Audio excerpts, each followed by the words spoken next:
The Bermuda Triangle is a strange place. We keep hearing about several incidents of a commercial airliner or a private jet being lost and never being found. One such lost aircraft, Flight 19, is quite a folklore in the theories surrounding the strange happenings inside the Bermuda Triangle region. From hostile weather to strange electromagnetic waves and even strange aliens, there are a host of theories explaining these disappearances. But of course, no such theory has ever been proven. The unfortunate people who happen to encounter the Bermuda Triangle mystery have rarely made it out alive, and hence there is no first-hand experience from the passengers or the pilots of the airplanes who have been lost in the region. But not all airplanes flying in the region meet the same fate. They fly out of it just fine. On an average day, hundreds of planes fly over it or cruise it on ships. They don't crash or sink or disappear. Yet sometimes it happens, and you never know when the compass will suddenly start spinning wildly and fog will surround your aircraft, a fog that you cannot escape. There is no particular season for the Bermuda Triangle effect. It can happen to anyone, at any time. Despite the various myths and theories surrounding the region, some skeptics downplay the Bermuda Triangle mystery. They attribute all the missing aircraft and ships to mechanical failures, bad weather, and human error, rejecting anything that is beyond known physical laws. Certainly, they are correct in some instances, but that isn't the whole truth. There also have been incidents where pilots have encountered strange, life-threatening incidents, but have still managed to get out alive. According to these survivors, they experienced strange phenomena like time warps and even teleportation. Today, we are going to take you through one such survivor's account of the strange happenings inside the region. The real-life incident is documented in Bruce Gurn's book, The Fog, which is based on solving the mystery of the Bermuda Triangle. Who is Bruce Gurn? Bruce Gurn has appeared in over 50 television documentaries explaining his experiences in the Bermuda Triangle. His groundbreaking theory is based upon first-hand experiences of flying in the Bermuda Triangle region. Gurn tells us about a natural phenomenon that may be behind many of the seemingly paranormal happenings in the Bermuda Triangle, causing time distortion, pilot disorientation, and equipment malfunctions. Bruce is a certified flight instructor and an active pilot since 1965 with a commercial pilot, helicopter, instrument, and seaplane ratings. Gurn has owned and flown a variety of aircraft, including two A-36 Bonanza, Cessna 210 and Cessna 182, Sea Ray Amphibian, and the Piper Cherokee. What happened with Bruce Gurn? Bruce was just 23 years old when this mind-boggling event happened to him. He had been flying planes since a teenager with his dad and even got his flying license when he was just 18 years old. But what happened that day changed his entire life. On December 4th, 1970, Bruce was at the controls flying his dad and his business partner. Their plane took off from Andros Island in the Bahamas. The island has its own mythology. It is mostly forested with hundreds of tiny islets and 178 blue holes, which are entry points to a vast underwater cave system that pockets the island. Bruce and his crew were aboard a new Bonanza A-36. The A-36 is a stable and smooth-flying aircraft. Even today, the Bonanza airframe remains relatively unchanged and is one of the general aviation's finest aircraft.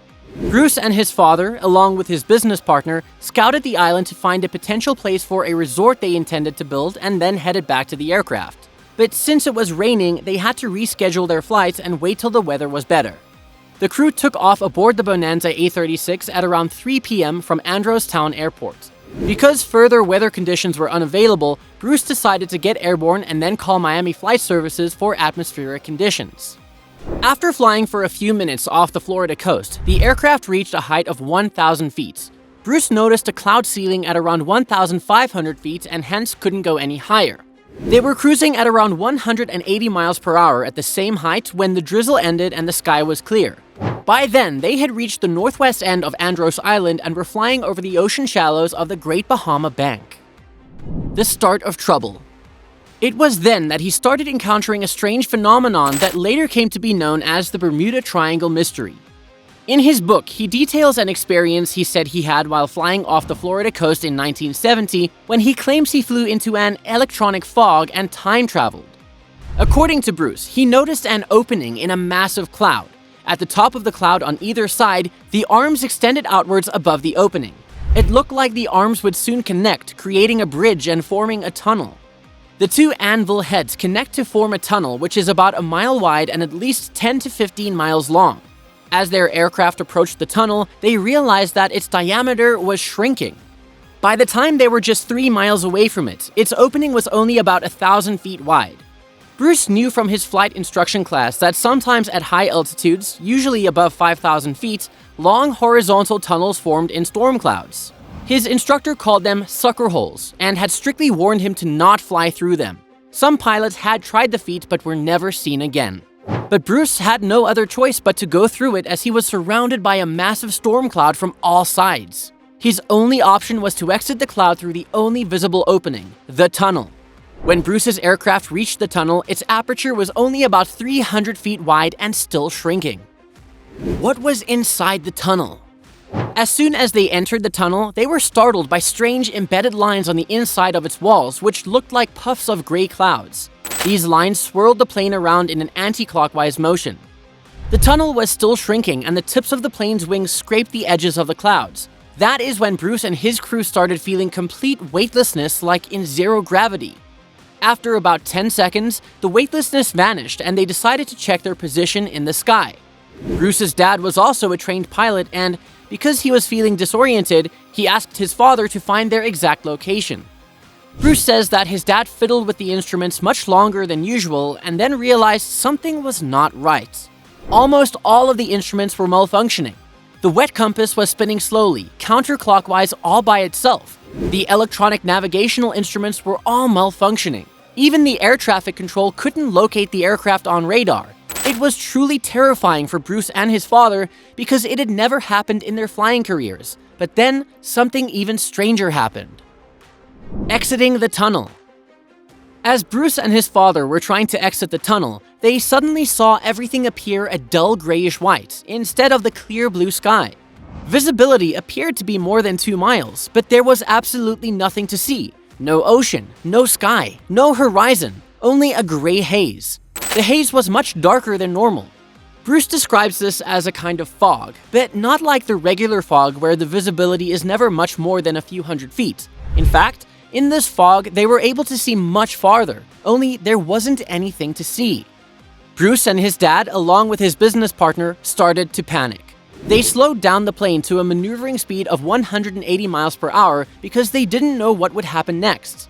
The compass was spinning awkwardly and not showing any position, and with no sense of direction, they might be going anywhere, even directly into a more dangerous storm cloud. At this point, they were flying for around 32 minutes and should have been approaching the chain of Bimini Islands. If the internal compass was working, Bruce knew that they would be crossing the island in about 6 to 7 minutes. But that wasn't the case. There was no information from the air traffic control on the transponder, further heightening their fears. Nonetheless, they continued to fly, still shrouded by the odd haze. Then, suddenly, the air traffic controller yelled that he had spotted an airplane directly over Miami Beach, heading due west. Bruce looked at his watch, and knowing that they were flying only for the last 34 minutes, they could not have reached Miami. So he told the controller that they were approximately 90 miles southwest of Miami and still looking for the Bimini chain of islands. Just then, the fog started to break apart, but it didn't just dissipate. Long ribbons of fog ran parallel along their direction of flight. The ribbons appeared to spread apart about 1 mile from the plane and ran 3 miles in front.